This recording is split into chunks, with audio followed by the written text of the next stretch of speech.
Bonjour à tous, dans la partie les cailloux confinés, moi je vous propose de vous parler de cette roche-ci.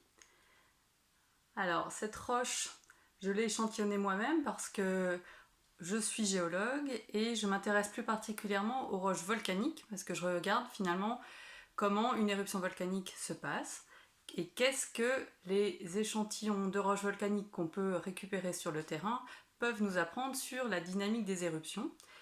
Donc cette roche-ci, je l'ai échantillonnée lors d'une mission l'été dernier au Kamchatka. Alors le Kamchatka, c'est une péninsule où il y a des dizaines de volcans.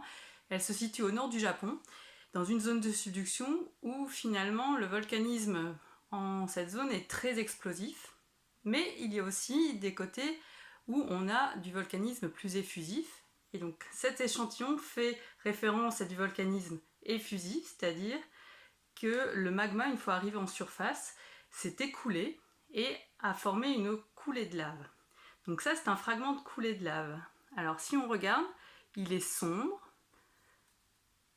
Certains de mes collègues vous ont déjà parlé d'un basalte, donc c'est une composition qui est proche d'un basalte, mais vous voyez qu'il a une forme particulière, avec des facettes.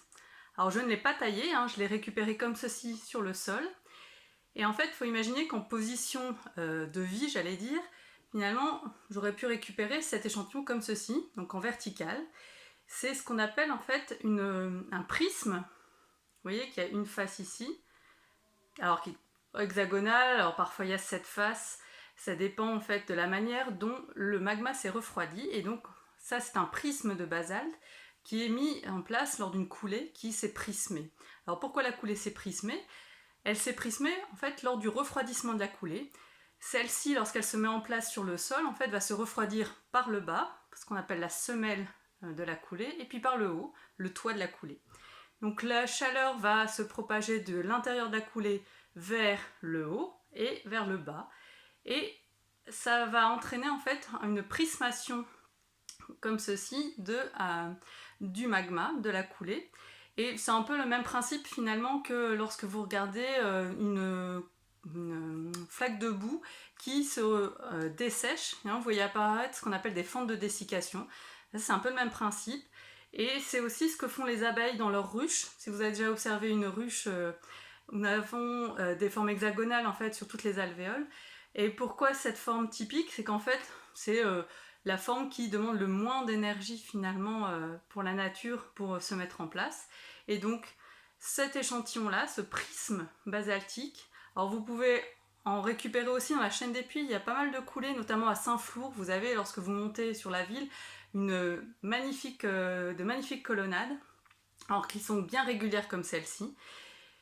Alors ça c'est dans le cas idéal. Après quand vous avez une coulée qui est un peu plus épaisse, la prismation sera un peu plus frustre en fait, où au début elle peut être très régulière et puis au sommet de coulée un peu plus désordonnée. Et donc on aura plutôt ce qu'on appelle des fausses colonnades par rapport à celle-ci qui est une vraie colonnade entre guillemets.